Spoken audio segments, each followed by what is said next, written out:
Kan hari ini kan BPKAD itu kan menangani pengelolaan keuangan daerah yang luar biasa. Iya, betul. 28 triliun. Iya. Dikelola oleh BPKAD. Tapi bukan BPKAD semuanya, artinya betul. semua arus lalu lintas 28 triliun ini oleh BPKAD. Ya. Maka harus ada bagi kami harus ada badan khusus ini yang menangani aset ini. Contoh, saya ada menemukan case di wilayah lereng gunung. Oke. Ini mestinya kan digunakan yang ditanami tanaman yang sebagai penguat, ya kan? Iya. Tapi di sana ditanamin jagung. Oh, pangan ya jatuhnya. Jadinya pangan. Harusnya itu tempatnya bukan di situ. Tidak sesuai peruntukannya, Pak. Sehingga kadang-kadang mengalami kelongsoran yang mengakibatkan dampak kepada masyarakat. Jadi badan aset di satu sisi memang bertugas melakukan inventarisasi seluruh aset yang ada di Provinsi Jawa Timur. Setelah itu betul-betul memfungsikan lahan tersebut sesuai dengan visibility tadinya.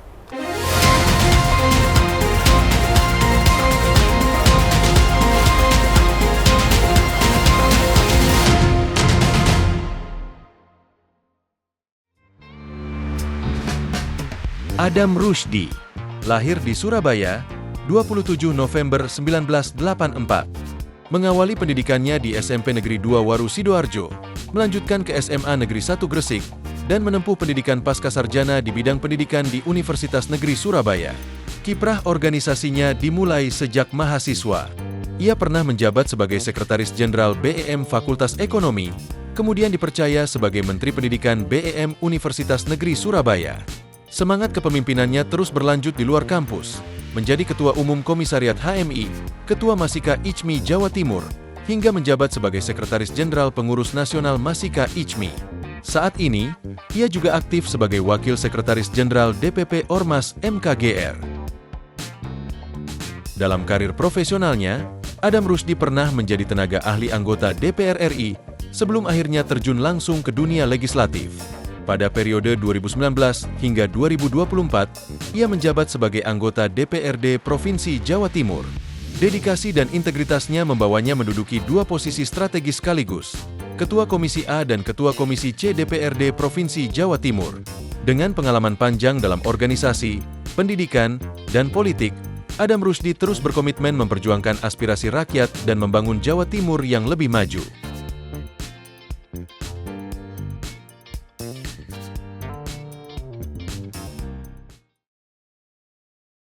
Assalamualaikum warahmatullahi wabarakatuh. Salam sejahtera bagi kita semua. Salam, Om Swastiastu, Namo Buddhaya, salam kebajikan. Jumpa lagi bersama saya, Randy Niko Ramanda, di podcast Gebrakan Wakil Rakyat DPRD Jawa Timur. Usulan pembentukan Badan Khusus Pengelolaan Aset Daerah di Jawa Timur menggema untuk mengoptimalisasi potensi pendapatan asli daerah. Saat ini, pengelolaan aset masih berada di bawah Badan Pengelolaan Keuangan dan Aset Daerah. Namun, ada pandangan bahwa pemisahan ini bisa lebih fokus dan mengoptimalkan pendapatan yang ada. Untuk tahu lebih lanjut, saya sudah bersama Ketua Komisi C DPRD Jawa Timur, Mas Adam Rushdie. Langsung saja kita sapa beliau. Sore, Mas Randy. Baik, Mas Adam, saya ingin tahu apa sih sebenarnya latar belakang mengenai usulan pembentukan badan khusus ini? Siap, saya kasih tahu, Mas. Siap. Jadi yang pertama terkait dengan badan aset ini, ide awalnya itu hari ini kan gara-gara pemberlakuan Undang-Undang HKPD nomor 1 tahun 2022 tentang hubungan keuangan pemerintah pusat dan pemerintah daerah. Di mana dalam hal ini kami mengalami penurunan APBD kurang lebih sekitar 4 triliun akibat option pajak, pembagian hasil pajak tadi. Besar, yang ya? hari ini kira-kira kalau dulu provinsi mendapatkan kuota sekitar 60%, maka sekarang provinsi mendapatkan sekitar 28, sekian persen. Nah, berangkat dari itu tentu kami selaku legislator memiliki ide apa kira-kira potensi yang kemudian selain pajak. Iya. Karena ketika kita oke, pajak memang terpotong, apakah lantas kita kemudian harus menaikkan pajak lagi? Tentu kan akan jadi beban bagi masyarakat. Betul. Sehingga berangkat dari itu kami memiliki ide agar aset hari ini yang pasif, yang tidak bekerja untuk provinsi dan bahkan membebani kita, itu bagaimana caranya bisa menjadi aset yang produktif dan menjadi aset yang bekerja untuk Provinsi Jawa Timur. Tujuannya mulia sekali ya Mas ya. Kalau apa dari usulan ini, apakah yang sudah dilakukan apa? Apa ada pendataan aset atau seperti apa? Hari ini kami bersama BPKAD menjadi marketing pemerintah Provinsi Jawa Timur kita ini. Salah satunya hari ini kita keliling. Kita ketemu dengan teman-teman pengusaha di daerah masing-masing, baik itu rekan-rekan HIPMI, Kadin, rekan-rekan pengusaha swasta. Kami ajak ngobrol bahwa provinsi ini memiliki aset. Bahkan kita memiliki aset yang bagus untuk pergudangan, untuk perindustrian, untuk pertanian. Nah, dan semua aset ini sudah kita visibility study-nya. Bahwa aset ini, ini cocok ini untuk bisnis, ini cocok ini untuk pertanian. Kita sudah lakukan itu, dan itu kita tawarkan semua ke rekan-rekan seluruh Provinsi Jawa Timur. Kira-kira berkenan atau tertarik nggak teman-teman untuk menyewa aset tersebut. Dan alhamdulillah dari hasil ngamen tersebut Mas, hasil ngamen tersebut ada beberapa yang tergabung dengan kita. Ada salah satu mie yang cukup ternama. Nggak boleh sebut nama. Iya. Brandnya jangan dulu. Brand jangan. Karena nggak bayar royalti. Harus bayar iklan dulu nih. Betul. Nah, itu menyewa lokasi kita, dan alhamdulillah dari testimoni yang bersangkutan, proses sewa penyewaan tidak ribet.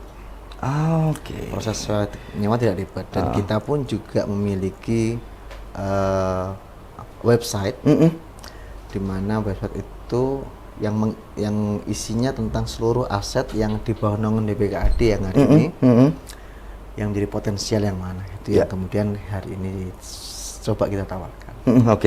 Untuk bicara legalitas, apakah ada rancangan peraturan daerah yang sedang digodok atau disusun untuk bisa mewujudkan ini, Mas? Untuk apa ini? Untuk pembentukan badan khusus pengelolaan aset daerah ini. Saya kira untuk pembentukan badan khusus ini tinggal kita berkoordinasi dan berkonsultasi saja dengan Kementerian Pan-RB. Harapan kami badan khusus ini memang khusus menangani aset. Kan hari ini kan BPKAD itu kan menangani pengelolaan keuangan daerah yang luar biasa. Iya, betul.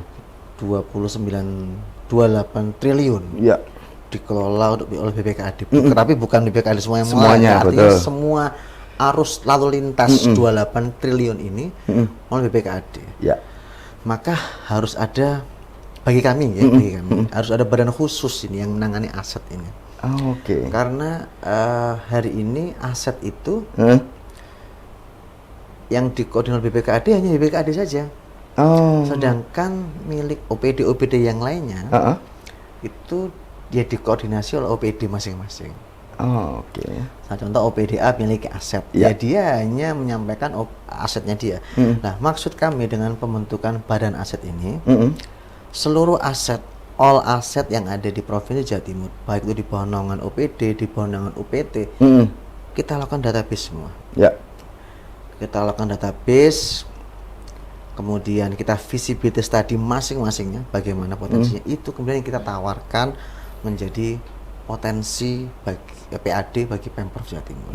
Maksud kami seperti itu, karena hari ini kami melihat DPKAD sibuk banget, profit banget. Iya. Dan itu dirasa kurang maksimal ya bagi DPRD melihat. Gitu. Kalau nantinya dalam pelaksanaannya, ini apakah khusus pengelolaannya aset aja di luar yang lain-lain atau seperti apa nantinya? Teknisnya apa sudah ada pembahasan dengan BPKAD atau seperti apa nanti? Belum ada sih, belum Oke. ada. Ini baru unek-unek dari kami. Oke.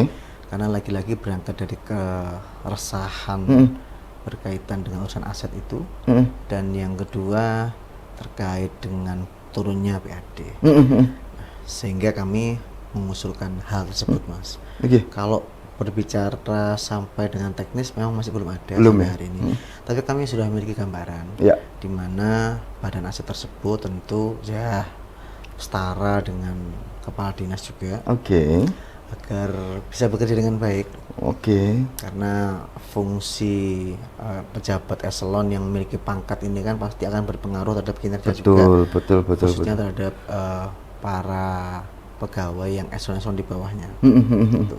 Wibawanya ada. Iya, betul. Wibawanya Heeh. ada. Kalau Mas Adam melihat aset-aset seperti apa sih yang dirasa kurang maksimal, kurang optimal hingga tidak menghasilkan pendapatan buat daerah?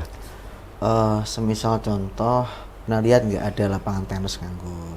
Oh. Ada nggak? Pernah. Kan sayang itu kan. Iya. Ini kan orang melakukan olahraga ini Ini kan lagi sangat- lifestyle-nya lagi sangat- hype-hype-nya kan ini ya. Hype-nya. Heeh. Kenapa itu nggak dimanfaatin? Apalagi diubah jadi pedal misalnya apa, malah payu masih kira-kira ya. Ya, kira-kira begitu lah. Iya. Buat futsal lah, Iya. apalah. Nah, kemudian itu. Dan di samping harus sisi itu, Mas, kami juga ingin mengkritisi terkait fungsi aset lah, aset juga. Makanya kenapa kami tekankan ada visibility study-nya di sana. Oke. Misal contoh, saya ada menemukan case di wilayah lereng gunung. Oke. Ini mestinya kan digunakan yang ditanami tanaman yang sebagai penguat, Ya. ya kan? Ya. Tapi di sana ditanamin jagung. Oh, pangan ya jatuhnya. Nah, jatuhnya pangan. Harusnya itu tempatnya bukan di situ. Tidak sesuai peruntukannya, Pak. Sehingga kadang-kadang mengalami kelongsoran ya, yang mengakibatkan dampak kepada masyarakat. Jadi badan aset di satu sisi memang bertugas melakukan inventarisasi seluruh aset yang ada di Provinsi Jawa Timur. Setelah itu betul-betul memfungsikan lahan tersebut sesuai dengan visibility tadinya. Oke. Walaupun ya secara keuntungan mungkin lebih besar ya. Ya. Tapi kan kita juga harus memperhatikan aspek lingkungan juga, Mas. Betul. Ya kan? Dan banyak hal lah semestinya itu menjadi pembelajaran buat kita. Oke. Lingkungan ini sangat-sangat penting. Oke. Kalau sejauh yang Mas Adam tahu, berapa sih potensi nilainya dari aset-aset yang kalau memang dimaksimalkan ini, berapa sih nilainya? Kita ini memiliki aset triliun ya, Mas. Triliun ya? Triliun. Luar biasa. Kalau dirupiahkan Ya. dirupiahkan triliun. Heeh. Nah, kan sayang kalau aset ini hanya menjadi beban negara dengan kita membayar PBB, membayar pajak, Pengelolaannya, pengelolaannya, perawatan dan maintenance-nya, ini kan sangat disayangkan. Nah, saya itu kan pernah mengutip seseorang bagaimana aset ini yang bekerja bukan kita. Betul. Bukan kita yang bekerja untuk aset. Kan gitu. Betul. Oke. Kalau melihat yang sudah digarap oleh BPKAD, saat ini berapa persen dari triliunan tadi? Aduh, masih kecil. Kira-kira kecil banget. Nah, ya 5%? Yes. Berarti ya sangat besar sekali, Mas ya. Betul. Oh, gitu. Kalau Besar sekali. oke, kita bicara soal ide mulia tadi. Kira-kira menurut Mas Adam, selain kan masih dalam tahap usulan, Yes. terus pembahasan rancangan-rancangan lah. Tantangan terbesar ini nanti apa? Ya, ini kan harus melakukan kajian dulu. Ya. Jadi pemerintah provinsi memang harus melakukan kajian, menganggarkan untuk melakukan kajian ini.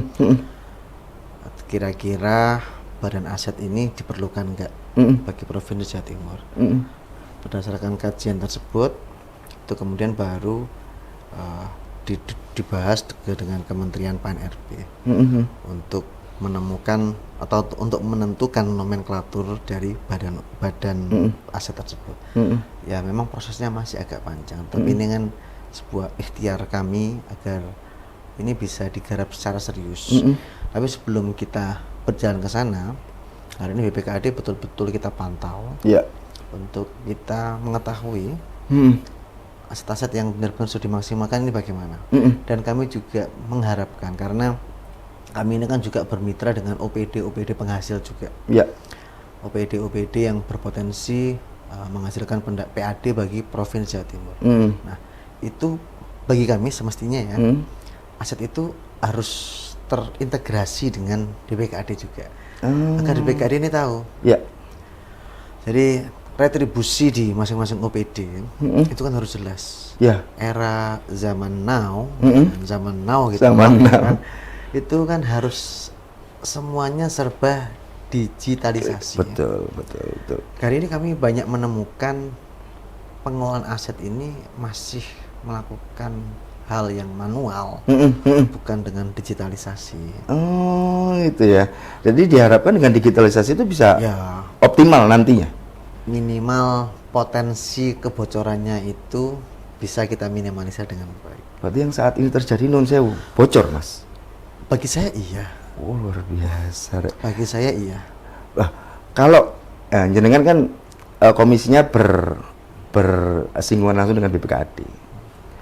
Mungkin masukan Mas Adam sebagai ketua komisi untuk bisa memaksimalkan ini seperti apa sih dari pemikiran-pemikiran jenengan? Yang pertama tentu BPKAD ini sekali lagi aset harus diinventarisasi dengan baik. Satu. Oke. Satu. Yang kedua, ketika memang serius dalam melakukan atau menawarkan aset ini, harus betul-betul dikaji per aset itu bagusnya atau visibility study usahanya itu bagusnya buat apa. Oke. Semisal contoh nih, Ya. kita punya aset di Surabaya, nggak mungkin dong buat pertanian. Aneh. Iya.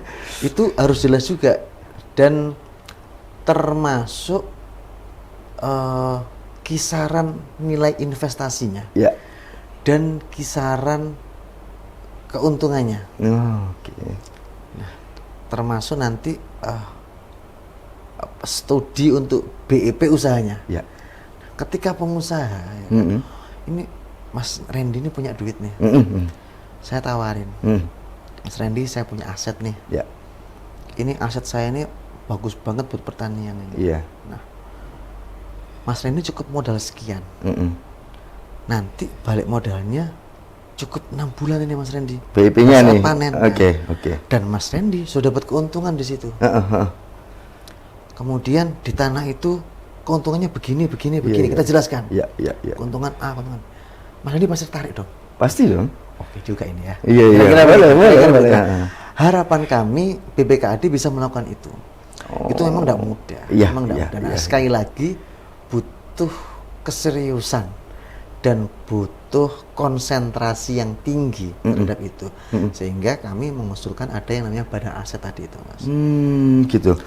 Kalau untuk nun sewu nih, agak flashback ke legislasi tadi. Untuk bisa dalam tahap raperda sampai ke perda, ini perlu waktu berapa lama kira-kira, Mas? Untuk bisa goalnya ini perdanya ini. Saya kira ini nggak perlu dengan raperda lah. Oke. Jadi tadi cukup kita konsultasikan dengan gubernur, kemudian kita buat kajiannya untuk ini layak atau pas nggak sih diadakan ini. Oke. Ya, termasuk dulu kan Pemprov punya Bakorwil ini kan juga nggak perlu melakukan perda juga. Ya. Oke. Nah, jadi memang ada case-case tertentu, tapi memang ini harus pengetahuan pusat. Bagaimana kita melakukan kajian kebutuhan. Gitu, Mas. Saya tertarik dengan statement Mas Adam yang tadi pengelolaannya nantinya gambarannya sudah akan digitalisasi untuk pengelolaan aset. Artinya kita dimanapun kapanpun bisa memantau, termasuk masyarakat umum. Nah, mungkin bisa lebih detail nggak?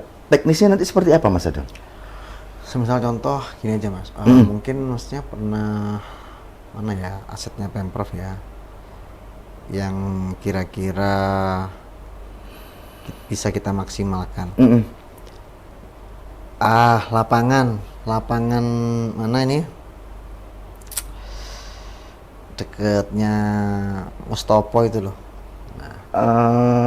Lapangan lari, Ya, lapangan bola. lapangan lari itu. Oh ya, oke. Itu punya Pemprov kan. Siap. Parkirnya manual atau digital?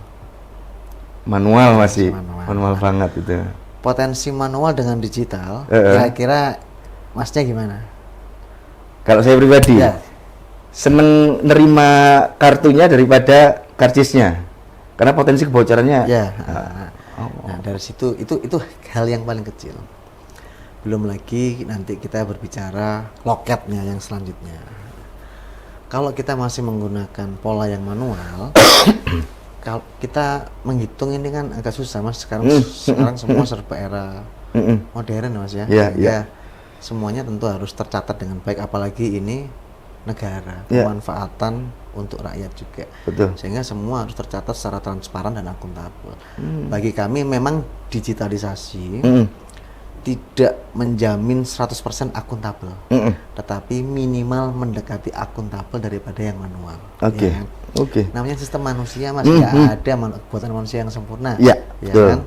Tapi minimal kita meminimalisir potensi kebocoran itu aja. Oke.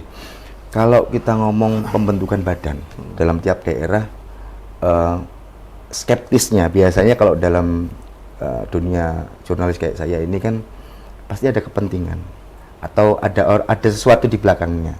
Untuk menepis hal ini, Mas Adam seperti apa, Mas? Tentu sekali lagi saya sampaikan berangkat dari keresahan tadi, Mas. Siap. Mungkin kesannya kayak ini palsu banget ini, Iya, iya. seolah-olah kepentingan besar dan sebagainya. Terlepas orang mau berkata apa, ya kami tetap jalan saja, Mas. Ya. Itu konsekuensi kami sebagai seorang politisi. Ya. Orang mau berpikir ada udang di balik batu dan sebagainya, monggo-monggo saja. Yang penting niat kami memang untuk masyarakat, dan di mana badan tersebut harapan kami itu betul-betul fokus dan konsentrasi. Karena begini, misal contoh, Masnya ini selaku bendahara. Siap. Nah, selaku bendahara yang megang seluruh kegiatan organisasi. Iya. Kemudian Masnya saya suruh ngurusin pencatatan aset semua organisasi tersebut, terus ngurusin pajaknya apa itu, ada pusing juga kan, Mas, ya kan? Iya, iya, iya.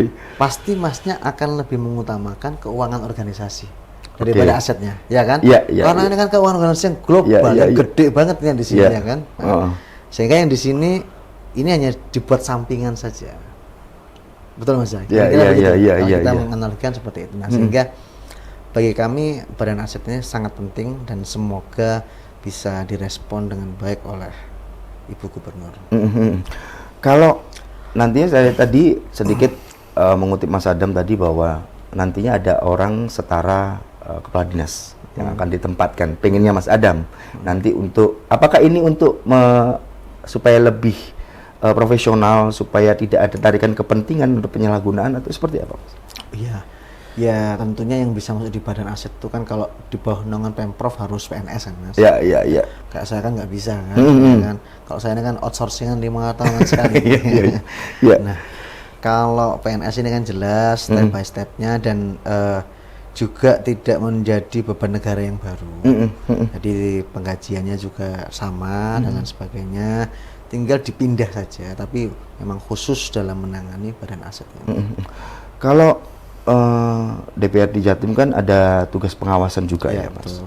Nah, apakah nantinya untuk bisa mencapai transparansi akuntabilitas itu perlu pelibatan publik atau seperti apa, Mas?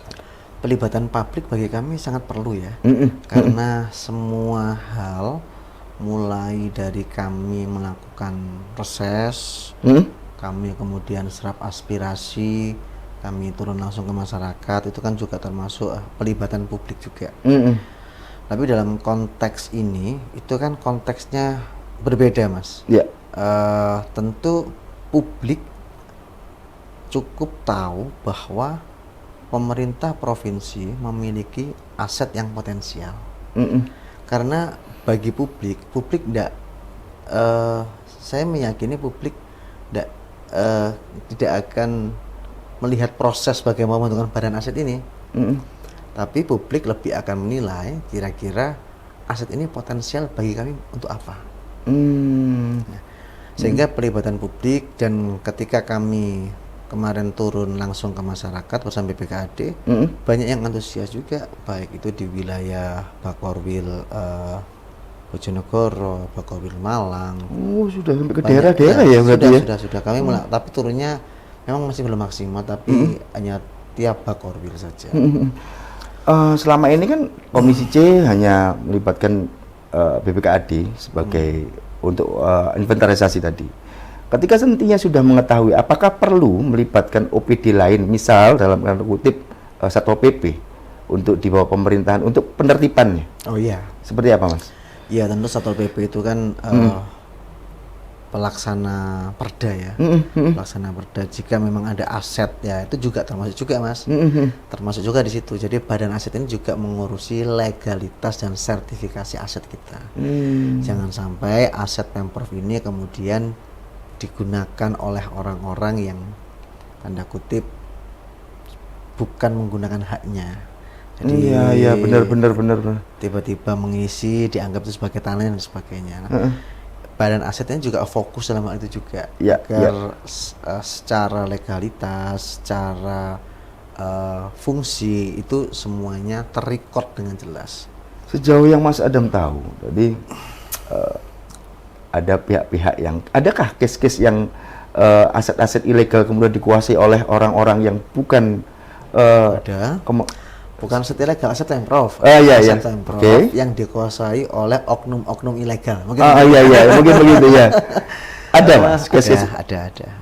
Banyak atau kayak gimana Mas? Ya tidak, ya lumayan ada, tapi nggak banyak banget gitu, nggak ada beberapa. Oh, berarti memang ini kayak kelalaian, ada kelalaian dari BPKAD ya, dalam hal ini. Karena itu tadi Mas, fungsi kontrol kita dan mungkin tahun pertama dibiarkan, tahun kedua keterusan.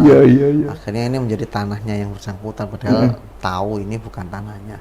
Dan kadang pula ada oknum-oknum yang kemudian memainkan itu sehingga kamu cukup bayar ke saya saja, tapi gitu ya, ada ya praktik-praktik begitu ya. Ada beberapa case-case seperti itu. Baik. Kalau Mas Adam sendiri mungkin sudah ada kepikiran nggak strategi nanti untuk pemanfaatan asetnya nanti bagusnya seperti ini nih, atau seperti apa Mas? Tentu pemanfaatan aset berdasarkan visibility study. Oh tadi ya, oke. Jadi itu harus dikaji semuanya sampai tuntas, bukan hanya sekedar appraisal asetnya aja, tapi termasuk untuk utility-nya dan lain sebagainya. Kalau dari di internal komisi, apakah fraksi-fraksi ada pergolakan atau cenderung setuju dengan ide mulia ini? Alhamdulillah semua fraksi setuju hari ini Mas, karena merasa kita harus memanfaatkan aset tersebut dengan baik. Begitu. Baik Mas Adam, sebelum saya tutup, saya mohon izin kepada Mas Adam untuk memberikan closing statement mengenai pengelolaan aset, badan khusus pengelolaan aset ini bagusnya seperti apa. Monggo kameranya di sebelah sini. Baik, terima kasih Mas Randy untuk closing statement.